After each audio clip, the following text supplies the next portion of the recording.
tonight. Our coverage as footage shows a global news reporter packing up and departing from a rally after discovering the event was pro-Palestinian in nature. Assalamu alaikum and good evening. This is Muslim News Canada on Muslim Network TV. I'm Aisha Ashraf. President-elect Donald Trump has announced sweeping tariffs on imports from Mexico, Canada, and China. Trump cites border security and drug trafficking issues. He plans to impose a 25% tariff on goods from Mexico and Canada on his first day of presidency. He says he will increase an additional 10% tariff on Chinese products. The tariffs aim to pressure these nations to address the influx of undocumented migrants and the smuggling of drugs like fentanyl into the U.S. The announcement has received severe backlash. Critics say the move will potentially jeopardize the U.S.-Mexico-Canada agreement. They say these tariffs could inflate U.S. consumer prices and stifle global economic growth. CBC Media calls the president-elect's remarks his most severe threat against Canada in years. Canada has pledged to meet NATO's defense spending target, responding to increased pressure following the U.S. elections. Prime Minister Justin Trudeau has outlined a commitment to increase defense spending to 2% of GDP by 2032. Trudeau's comments came during the 70th NATO Parliamentary Assembly held in Montreal. His plan faces skepticism from Canada's Parliamentary Budget Officer, citing erroneous economic projections. Defense Minister Bill Blair echoes Trudeau's promise. Blair says there is an urgent need for investments so that Canada can fulfill its NATO obligations. Meanwhile, there have been severe protests during the NATO Parliamentary Assembly. Demonstrators are demanding that Canada distance itself from NATO. Pro-Palestinian supporters in Vancouver, British Columbia, are working to counter what they see as anti-Muslim and anti-Palestinian bias in mainstream media. Footage from a rally earlier this month shows a global news reporter leaving a demonstration after discovering it was in support of Palestine. On November 2nd, a silent march unfolded at the Vancouver Art Gallery, drawing attention to the targeting of journalists and media personnel in Gaza. The demonstration featured banners highlighting the increasing number of journalists harmed in conflict zones. Around 20 protesters arrived early, dressed in symbolic attire to represent the dangers faced by reporters in war-torn regions.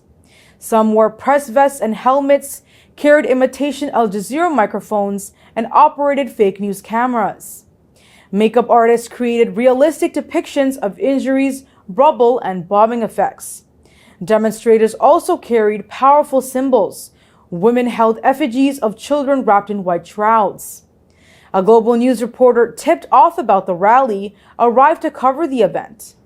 However, he quickly left after learning it focused on casualties among media personnel in Israel's war on Gaza. Witnesses say as a spokesperson for the march approached him for an interview, the reporter made a phone call, packed up his equipment, and departed. He cited another commitment. When questioned if his departure was due to the pro-Palestinian nature of the event, the reporter denied it. However, attendees said the incident shows a widespread anti-Muslim and anti-Palestinian bias in media, a bias they are determined to challenge through peaceful demonstrations. Protests like this one feature diverse support from Jewish, Muslim, Arab, and Sikh communities. They have taken place weekly in Vancouver since October 7th.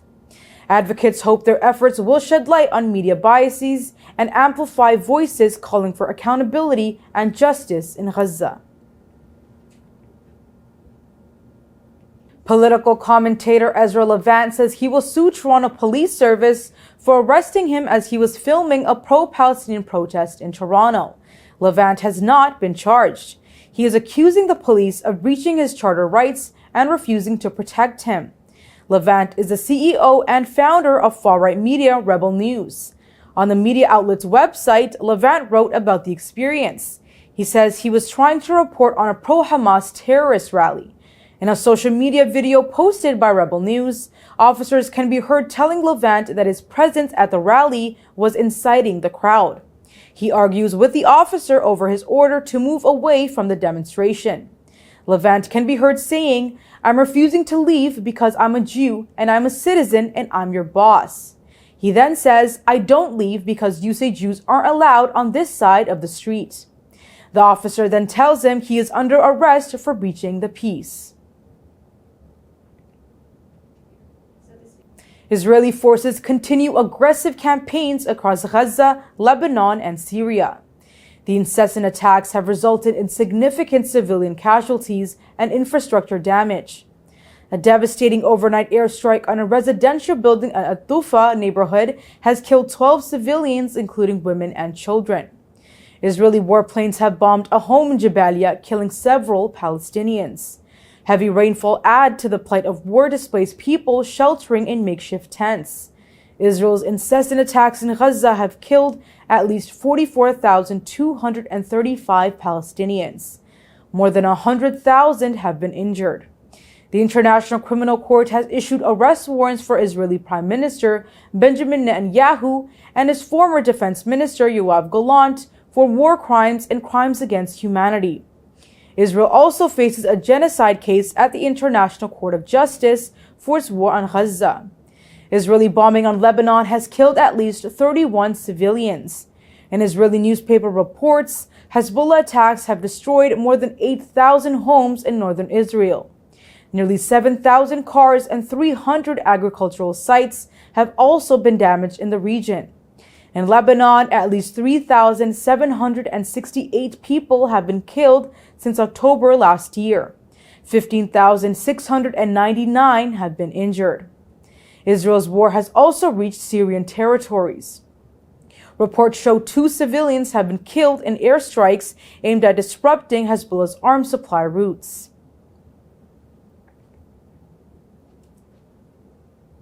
This week, the world observed International Day for the Elimination of Violence Against Women. On this occasion, the United Nations has revealed alarming statistics. Every 10 minutes, a woman is fatally assaulted. More than 51,100 women have been killed in domestic violence in the last year alone. Nearly 1/3 of women globally have experienced violence from a partner or non-partner at some point. New Democratic MPPs are urging the immediate classification of intimate partner violence as an epidemic. This comes as the government has recently rejected a motion to expedite this declaration. The Sudanese army reports that it has successfully retaken Sinja, the capital of Sennar State, from the Rapid Support Forces. The victory marks a significant advance in the army's efforts to regain territories captured by the RSF since their offensive began on June 24th. The military released footage showing jubilant scenes in Sinja, with locals celebrating the recapture. The ongoing conflict between the army and RSF since mid-April last year has led to devastating consequences. Over 20,000 civilians have been killed. Nearly 10 million have been displaced. The war has engulfed the region in famine. The United Nations and humanitarian organizations continue to urge for an end to the hostilities.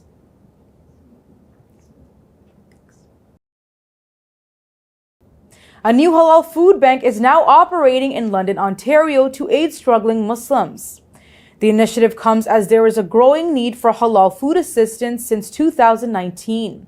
The food bank has been founded by the Caring Canadian Society. It is being managed by Amna Salim.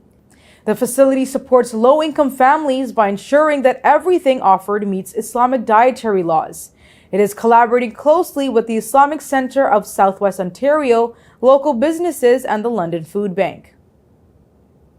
That's all from our Toronto studios. Thank you for watching Muslim News Canada. We are a community channel dedicated to bringing you stories you can trust. Please like, share, and subscribe to our content. You can also comment to let us know what you think of our coverage. You can donate now by visiting muslimnetwork.tv/donate. For more content, keep watching Muslim Network TV. Salam.